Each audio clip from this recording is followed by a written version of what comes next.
hoje aqui, tá certo?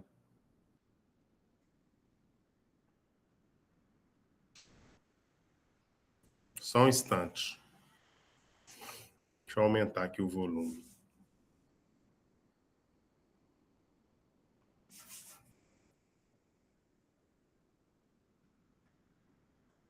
Tá certo. Pessoal, com a aproximação, né, da nossa avaliação, vocês vão ter mais um plantão, né, com a tutora e depois já vai ser, né, a nossa avaliação, tá? Eu preparei uma síntese dessa prova que nós vamos fazer presencial, entendeu? É papum, estudou a síntese, fechou a prova, todo mundo tirando 30 aí, tá certo? Então, pessoal, é isso, tá?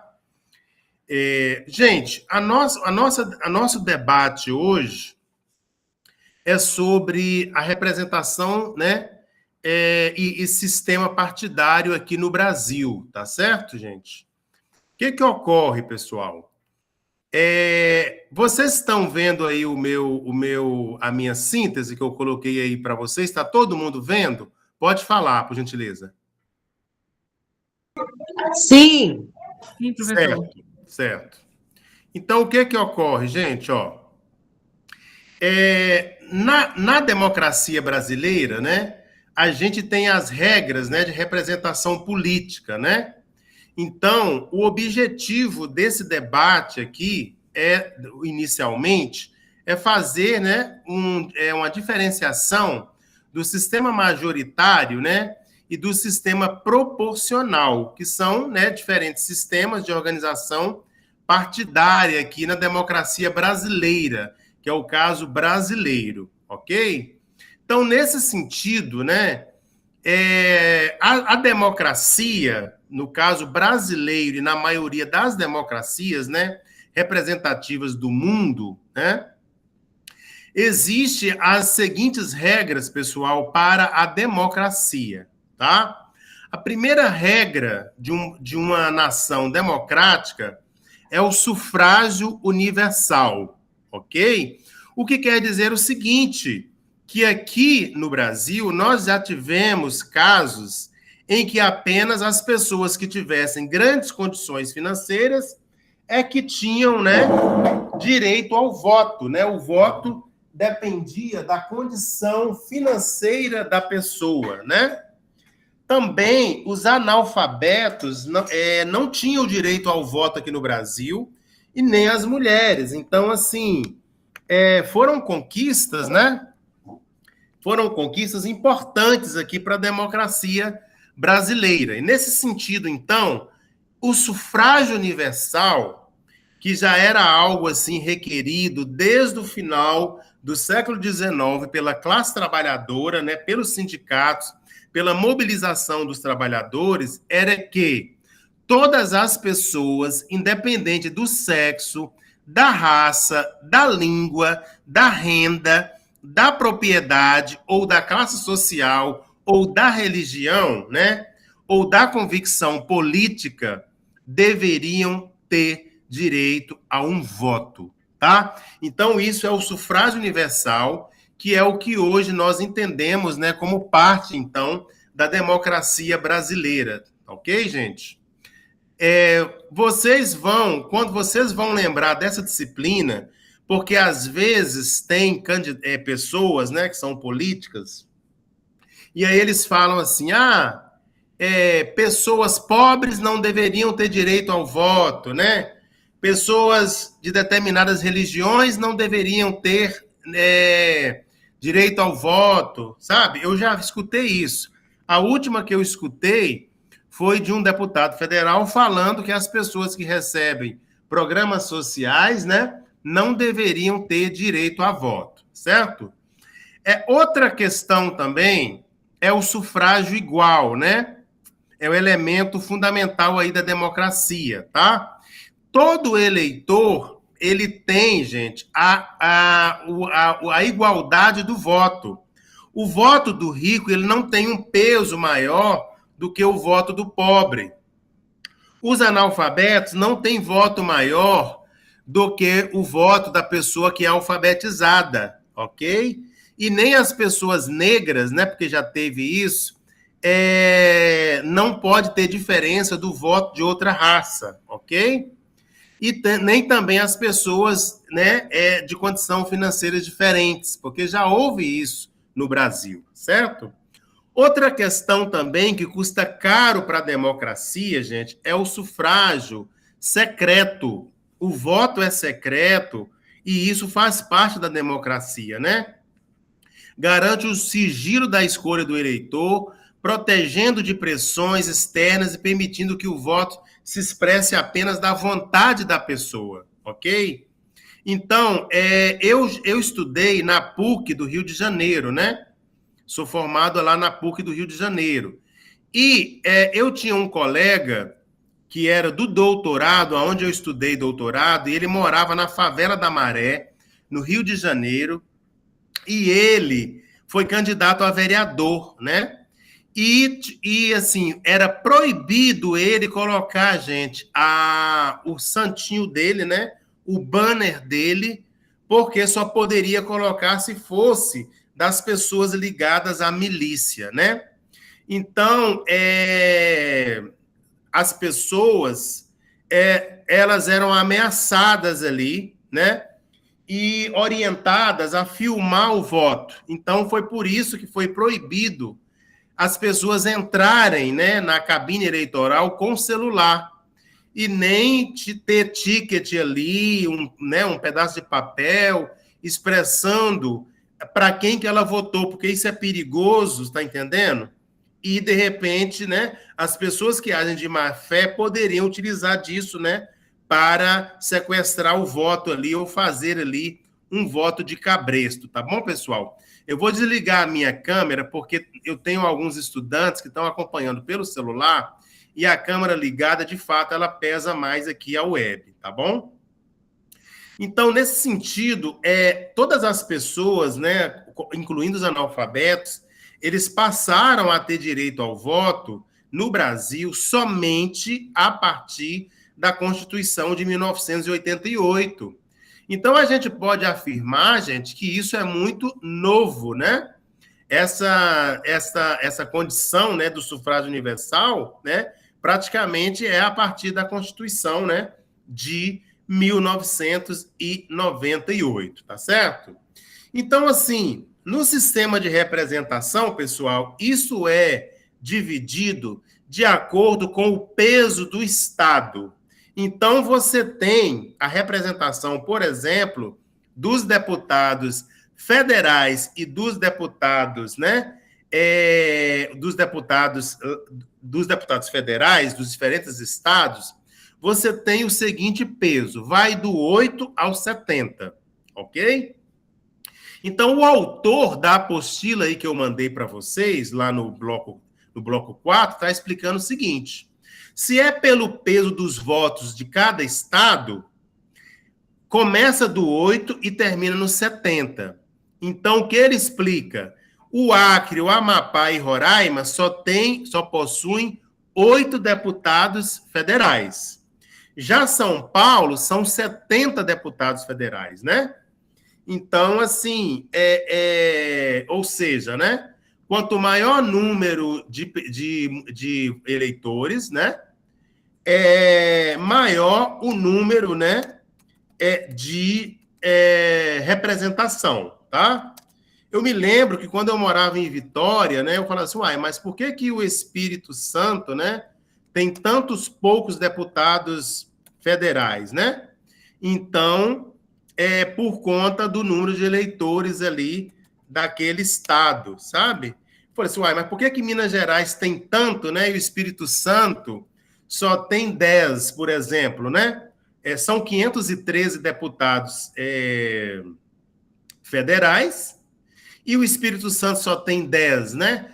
Então, é exatamente por conta dessa proporcionalidade, né, do número, né, de eleitores, tá certo, pessoal?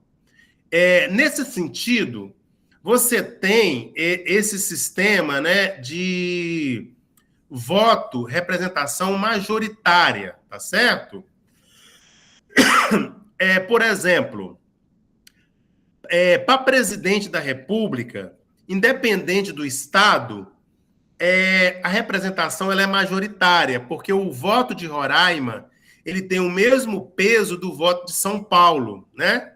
Então, assim, conta-se pelo número de habitantes e o número de eleitores, né? Então, assim, independente do estado onde a pessoa se encontra, o voto dele vai ter o mesmo peso, é um voto, né? Ah, fulano perdeu a eleição por um voto. Se for em Roraima, Rio de Janeiro ou São Paulo, tem o mesmo peso, então, né? É o sistema de sufrágio majoritário nessas eleições que são as eleições que nós chamamos ali nas eleições, né, majoritárias, que são as eleições para presidente da República, certo? Agora, com relação ao voto proporcional, a gente tem dois sistemas, o sistema de lista fechada e o sistema de lista aberta, ok, pessoal? Vou explicar para vocês da seguinte forma, né? O sistema de lista aberta, né? Isso é distribuído, né? De acordo com os votos que uma coligação partidária tem. Vou explicar para vocês. Teve um momento, né? Em São Paulo, teve dois momentos assim interessantes. Um foi a primeira eleição do Tiririca, em que ele arrastou vários deputados federais do partido dele, ok? Porque o fato de você votar no Tiririca, você estava votando na legenda. Então, na proporção, o partido dele fez mais votos na legenda e também elegeu o maior número de deputados. O outro caso foi quando aquele Enéas também foi candidato a presidente da República, né? Então, a coligação dele recebeu muitos votos, para vocês terem uma ideia, ele recebeu milhões assim de votos, vários votos, e teve candidatos também que foram eleitos com pouquíssimos votos, porque a legenda dele permitiu que esses candidatos, né, tivessem um número maior de cadeiras ali na Câmara Federal, certo? Na época, né, como não existe o partido, eu posso dizer, era o PRONA, né? Vocês podem olhar aí a votação, pode dar um Google aí, votação do Enéas, né? Pelo partido PRONA, e vocês vão ver lá para deputado federal em São Paulo, né? O número de votos que ele teve, que foi, né, extremamente relevante, ok? Nesse sentido aqui também, ainda sobre a representação proporcional, você tem um sistema de lista fechada, né? Que é mais simples, né? A diferença de quem define quem é o candidato é os votos que dão para o partido da pessoa, né? Então é a direção partidária e não o eleitor que determina ali, né? Quem é. Então, a Argentina ela adota, né, essa forma de eleição, tá certo? O que significa, gente, presidencialismo de coalizão? Significa o seguinte, né? Muitas vezes, um presidente da República, ele é eleito por um determinado partido, ok? Porém, se as duas casas, né, do parlamento, Senado Federal e Câmara dos Deputados, não forem contrários ao presidente da República, por exemplo, esse governo ele não vai ter sustentação, né? Vamos dizer assim, não vai ter governabilidade. É a mesma coisa quando um prefeito trabalha com uma Câmara desfavorável. A Câmara atua, né, contra o prefeito. Ele não vai ter governabilidade e também, gente, os projetos que ele enviar não serão aprovados, entenderam? Então, nesse sentido, né, a gente chama isso de presidencialismo de coalizão, porque, de fato, né, embora ali o presidente da República, né, seja a peça principal, mas ele precisa ali da governabilidade, né, dos partidos ali, e tenta a negociação, né, coloca líderes de governo, coloca ministros, né, para atender ali todos os deputados federais, né? No caso, os secretários atendem a todos os vereadores, no sentido de garantir a governabilidade, ok? Aqui em Teoflotone, por exemplo, né, a gestão anterior, ela tinha maioria na Câmara dos Vereadores, e este ano também, né, tem a maioria na Câmara dos Vereadores. Mas eu já moro aqui há mais de 17 anos e já presenciei mandatos, né, em que grande parte da Câmara dos Vereadores era contrárias ao prefeito, então você tinha todo um jogo de negociação ali, né, para aprovar, né, as pautas, né, do prefeito, certo? Olha, a forma mista, ela é uma forma adotada na Alemanha, onde 50% das cadeiras, né, são preenchidas na regra do sistema majoritário e os outros 50% são preenchidas, né, pelo sistema proporcional. Nós chamamos isso de forma híbrida, né, esse caso da Alemanha, tá certo, pessoal? Olha, além disso, nesse debate aqui da disciplina de ciência política, a gente entende também que existem dois sistemas de partido, né, dentro dos sistemas políticos, ok? Você tem, especificamente, alguns casos, né? Você tem o sistema bipartidário, o sistema pluripartidário. Aqui no Brasil, gente, como nós temos vários partidos, né, aqui no Brasil, então você tem o sistema pluripartidário, ok? E em países como os Estados Unidos, você tem apenas os dois partidos, que é o democrata, né? O democrata e o republicano, né? Que são os partidos dos Estados Unidos, né? Agora, na Inglaterra, você tem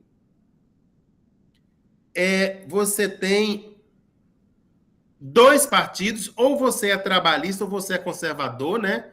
No caso, vocês lembram, né, daquela Margaret Thatcher, que representava ali o Partido Conservador nos Estados Unidos, na Inglaterra, né?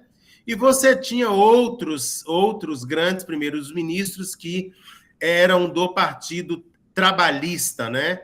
Então você tinha você tem ali também nos Estados Unidos nessa disputa, você teve o famoso presidente Barack Obama, né?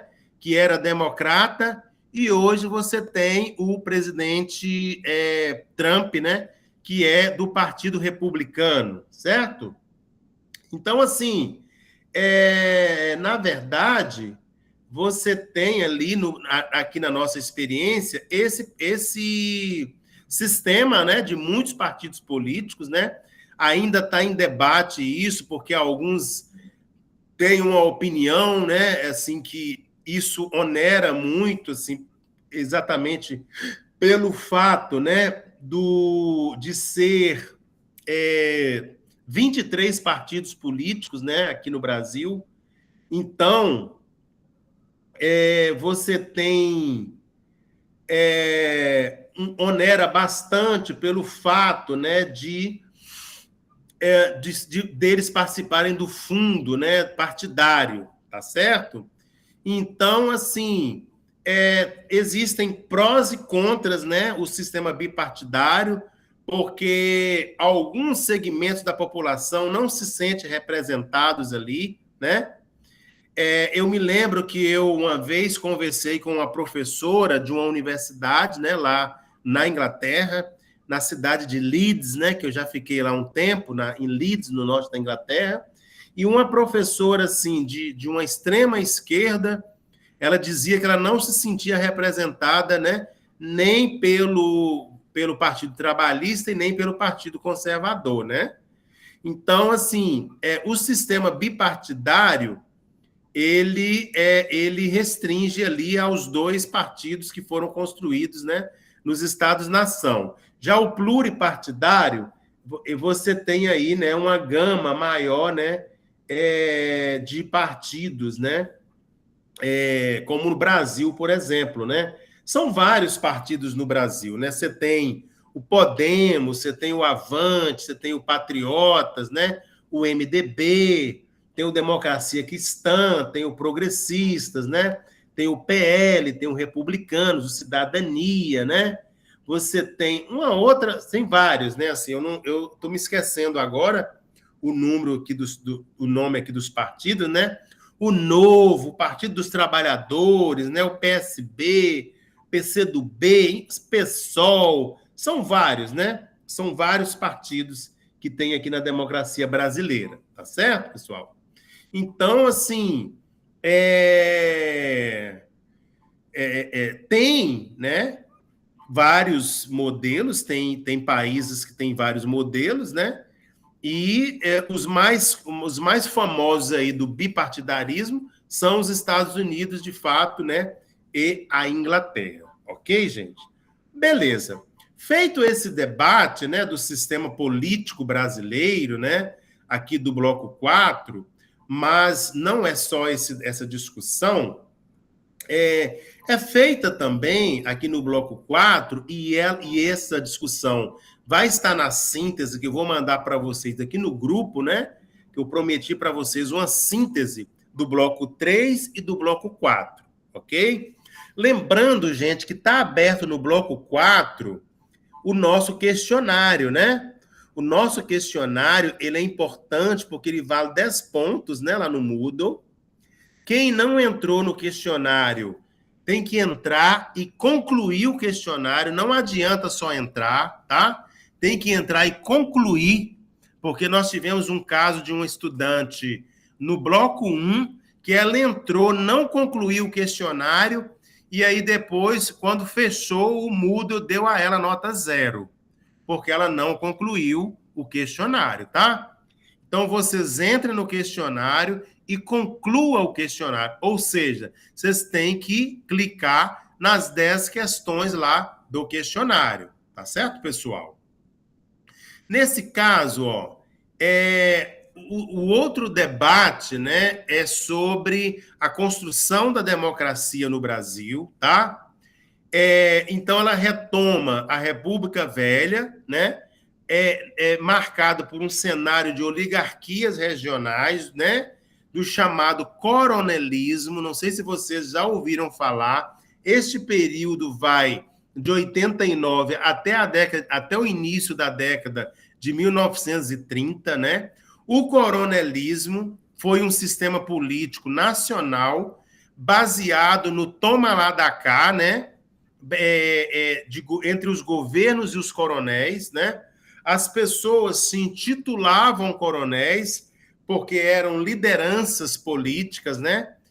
Tinha um senhor que é famoso em Águas Formosas, o nome dele era Juca Quaresma, eu não sei se vocês já ouviram falar, que ele era coronel e o nome dele era Coronel Juca Quaresma. Foi a pessoa, né, que eu conheci, que eu já ouvi falar, porque eu sou de Bertópolis, né, lá perto de Águas Formosas, então já ouvi falar no nome dessa pessoa, mas eu sei que tem outros coronéis aí que vocês já ouviram falar, sabe?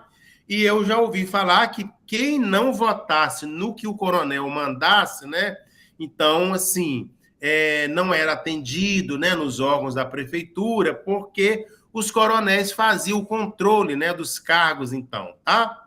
Então, assim, desde a professora primária, ele indicava o delegado da cidade, ele que mandava o delegado embora. Se o médico não fizesse o que ele queria também, né, mandava, né? Então, assim, na época do coronelismo eu penso que não era fácil para trabalhar. Ainda mais vocês, né, que estão no curso de administração pública, podem perceber a dificuldade. Então, naquele período, gente, você tinha o eleitor de cabresto, o voto de cabresto, né? Que era um controle exercido pelos coronéis. Os candidatos não conversavam com o povo, era com os coronéis, né? Então, em cada região, se tivesse ali 1.000 candidatos, o coronel já falava assim, olha, eu tenho 1.000 candidatos, quanto é que eu tenho 1.000 eleitores, quanto é que você vai me dar para eu arranjar para você, né, esses 1.000 eleitores? A gente sabe que hoje, né, dependendo da região, não é muito diferente, porque tem candidato, todo mundo sabe que eles gostam de trabalhar com os prefeitos, né? Todo mundo sabe que os prefeitos também prometem, né, um número, né, significante ali de eleitores dos municípios, né? E tem aí naquele período também se predominou a eleição a bico de pena, né? Como o voto não era secreto, os mesários eles olhavam a mando dos coronéis em quem que as pessoas votavam, gente, né? Então você votava lá em cima da mesa, o mesário, né, olhava em quem você votava e denunciava, olha, né? A aluna fulana de tal votou no candidato tal, né? Então, você tinha lá, por exemplo, aqui, ó, a Tamires Costa, né, que está aqui na nossa web. O mesário olhava e falou assim, olha, Tamires votou em tal candidato assim, assim, né? Ou então ia lá e falava assim, ó, o Vanderlei votou em tal, né? Anísia votou em tal, Sibeli votou em tal, né? Cíntia votou em tal. Inclusive, gente, assim, né? Esse debate é um debate que a Cíntia sabe de cor e salteado, né? Assim, ela atua nesta área, não posso falar aqui, mas é preciso, né, Cíntia, retomar, né, essa discussão importante aqui nessa disciplina, tá certo? Então, nesse sentido, né? Peraí, deixa eu só olhar uma coisa aqui que aconteceu. Pera um pouquinho.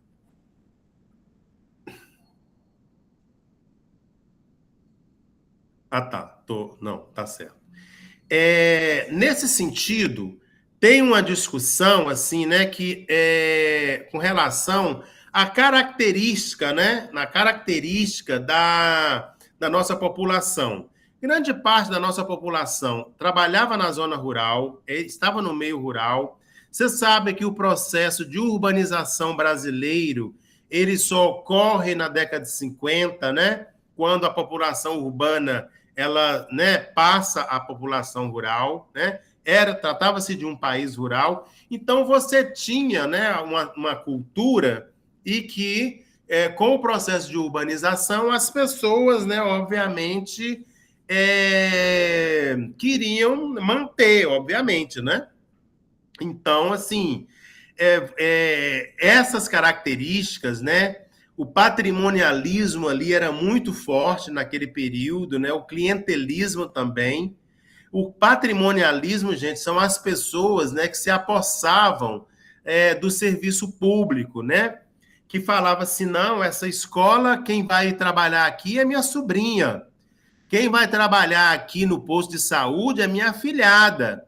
Quem vai trabalhar aqui na creche é minha cunhada. O que é isso? Patrimonialismo. Fazendo do ente público, né, da esfera pública, né, extensão da sua casa, certo?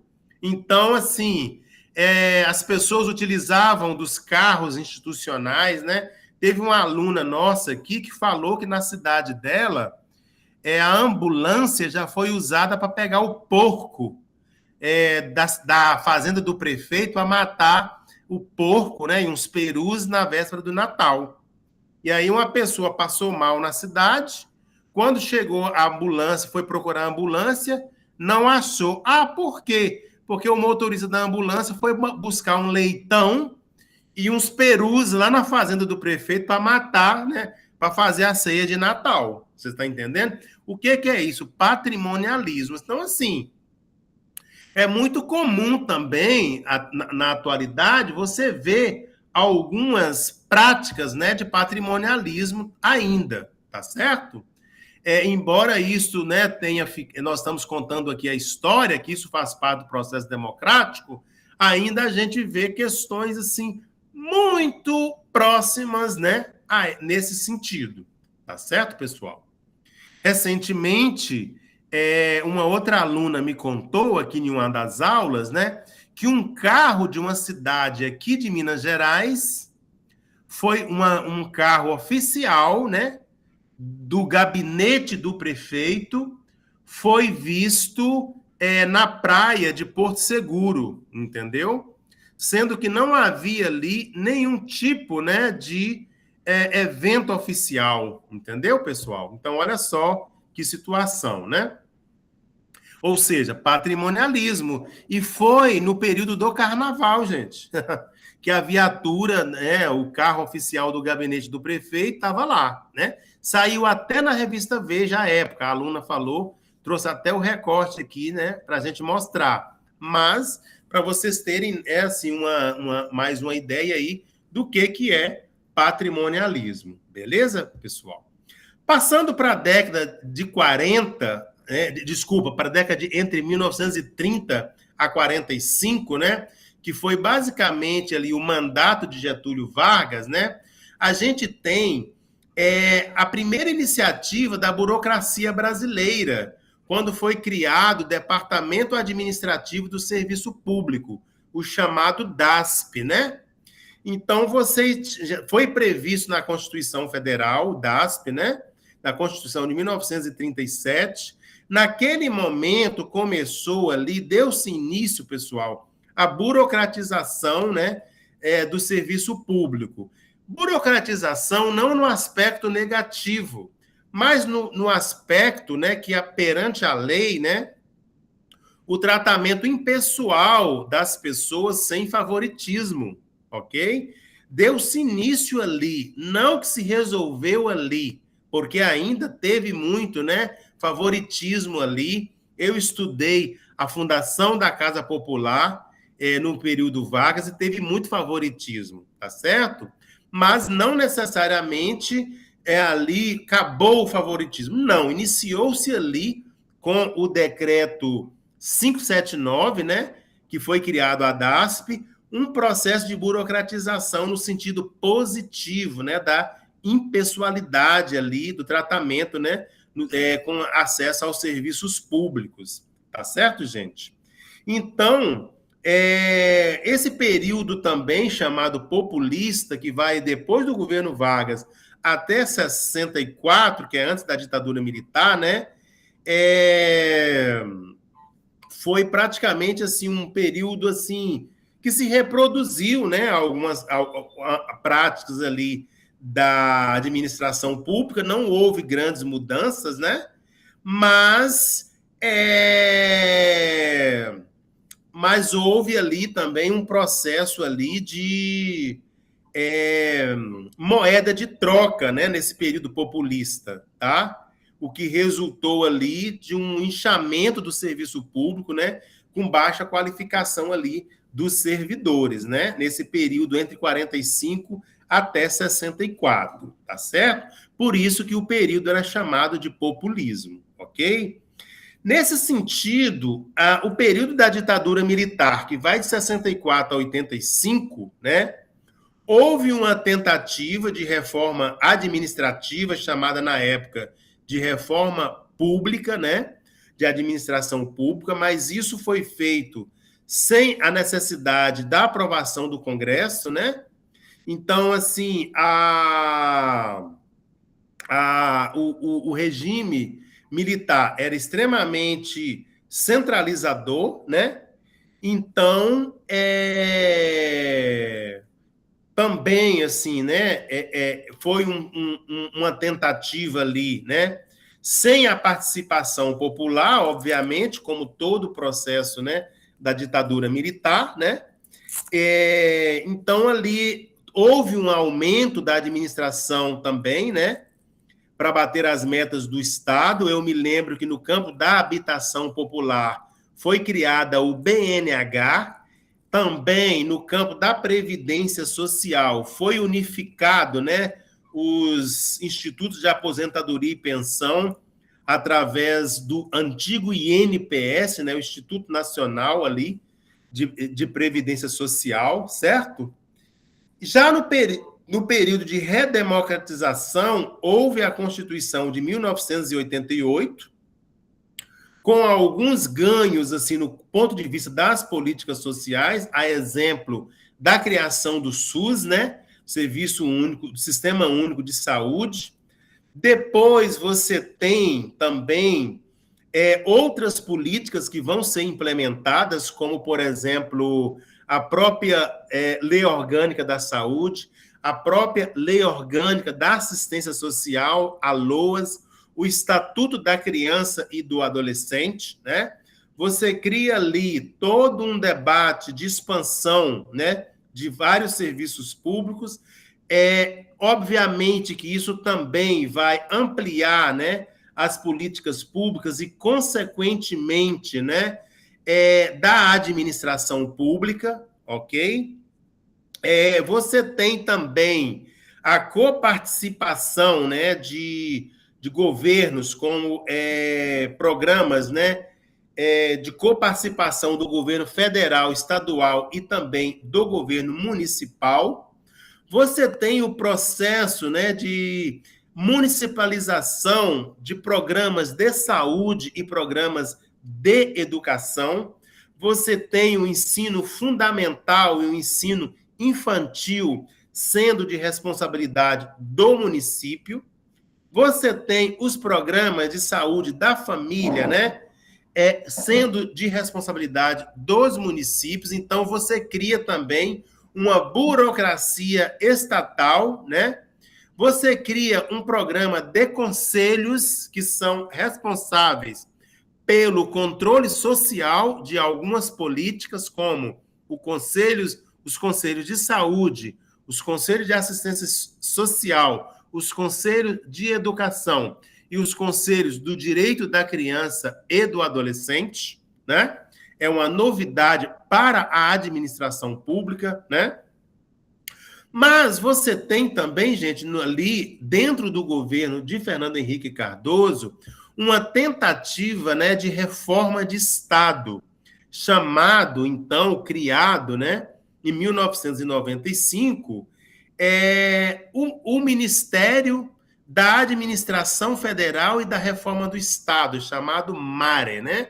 À época, quem foi convidado para presidir esse ministério foi o ministro Bresser Pereira, extremamente estudado aqui no curso de administração pública, né? Ele faz grandes debates, ele é um economista brasileiro bastante estudado, vocês vão estudá-los aqui dentro, né? Ele elaborou um plano diretor da reforma do Estado aqui no Brasil, distribuiu, né, os setores da máquina administrativa, tentou distribuir, né, entre núcleo estratégico, apelidado como NE, as atividades que eram exclusivas do Estado, como, por exemplo, educação e saúde, né, e a produção para o mercado, né? Então, assim, o que a gente pode pensar como resultado, né, da reforma do Estado é que ela, de fato, ela não foi para frente na sua amplitude, né? Não foi totalmente implementada no Brasil, mas à época houve um debate, né, de que apenas o núcleo estratégico, né, permaneceria no padrão burocrático de organização da máquina administrativa e nos demais setores se introduziria a administração gerencial, né? No entanto, né, mesmo no núcleo estratégico, considerava-se necessária a introdução de uma cultura gerencial baseada na avaliação de desempenho dos servidores, ok? A propriedade estatal permaneceria no núcleo estratégico e nas ações exclusivas do Estado. Já no serviço não exclusivo do Estado, né, seria inaugurado um padrão de propriedade pública, porém não estatal. Então, na época, o governo Fernando Henrique Cardoso criou, né, basicamente regulamentou o terceiro setor, extremamente importante, né, o terceiro setor, mas que faz parte do terceiro setor, né? As organizações sociais, as organizações da sociedade civil e de interesse público, que são as OCIPs, né? As fundações, né? No entanto, assim, ele não conseguiu implementar, né, a reforma do Estado, tá? Assim, não conseguiu dar continuidade, porque havia também ali um processo de privatização de empresas estatais importantes, né? A própria Vale do Rio Doce, ela era estatal e foi privatizada, né? A própria Companhia Siderúrgica Nacional foi privatizada. Houve, na época, um grande processo de privatização dos bancos. Eu não sei se vocês já ouviram falar no antigo BENGE, que é o Banco do Estado de Minas Gerais, hoje comprado pelo Itaú, né? O Banespa, Banco do Estado de São Paulo, também comprado pelo Banco Itaú, privatizado. O Banerj, Banco do Estado do Rio de Janeiro, né, privatizado, e alguns bancos que não aceitaram à época, né, a privatização.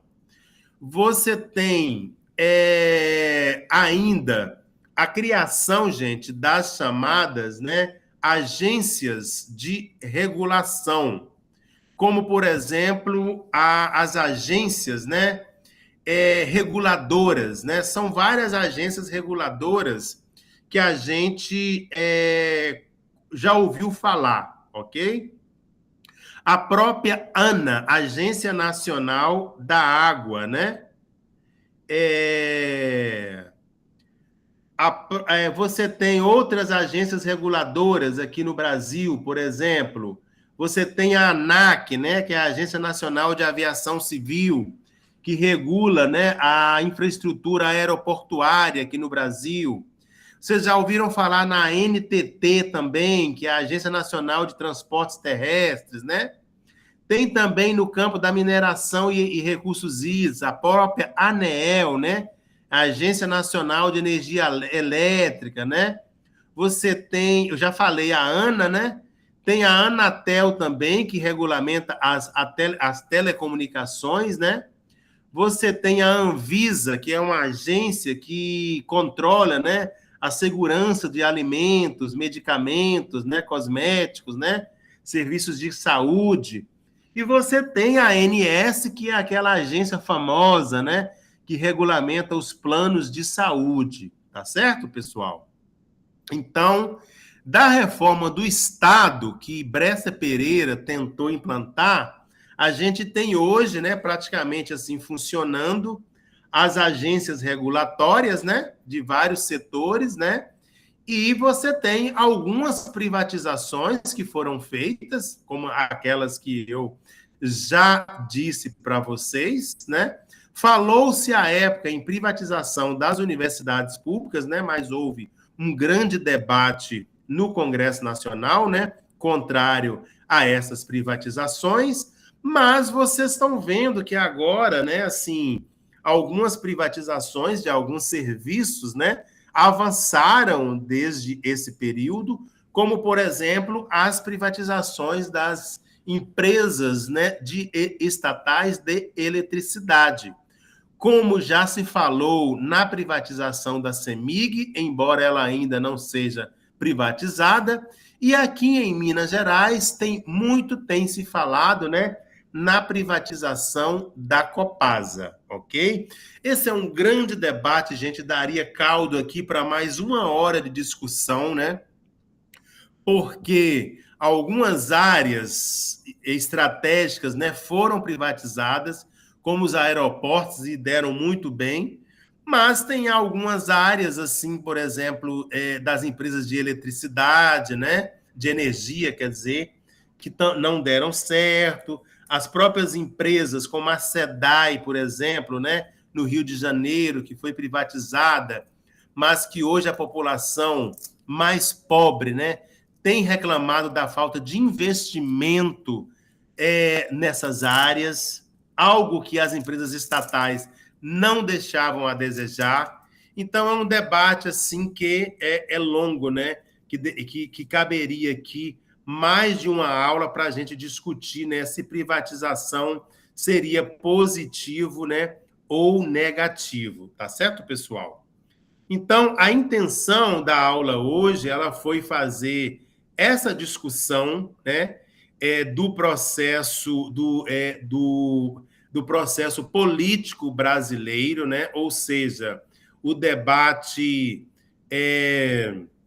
da representação do sistema partidário brasileiro, mas também fazer uma introdução aqui da reforma do Estado, falando um pouco sobre como que se dá esse processo de burocratização da máquina estatal, colocando ali, né, alguns períodos importantes da história do Brasil, como, por exemplo, o período, né, do coronelismo, o período do voto de cabresto, né, o período que era muito forte ali a questão, né, do patrimonialismo, que é uma herança cultural brasileira, né, do período em que parte da população era a população rural, gente, né, mas que até hoje, se nós formos perceber, ainda há, né, alguns indícios, né, de políticos que querem fazer ainda, né, da esfera pública a extensão da sua casa, né,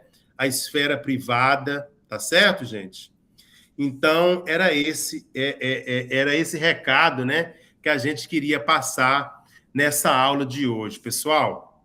Eu agradeço, então, pessoal, a presença de vocês, né, na aula de hoje. A gente sabe que vocês vão ter uma aula aí em seguida, né? E agradeço demais aí, tá certo? Muito obrigado para vocês. Ótima noite, gente. Tá certo? Cíntia, né, Cíntia? Você sabe de qual é salteada aqui a ideia, esse debate, né, Cíntia? Mas a gente só está aqui relembrando, né, algumas questões aqui, tá bom, pessoal? Um abraço. Foi um prazer, então, gente. Eu acredito que essa tenha sido a nossa última aula, porque a próxima já é o plantão e depois é a avaliação, tá? Eu vou mandar para vocês a síntese, viu? E vai ser papum. É síntese para cá, 30 pontos na prova para lá, tá bom? Eu espero encontrar vocês em outras disciplinas do curso, né? Tá certo? Muito obrigado. Um abraço.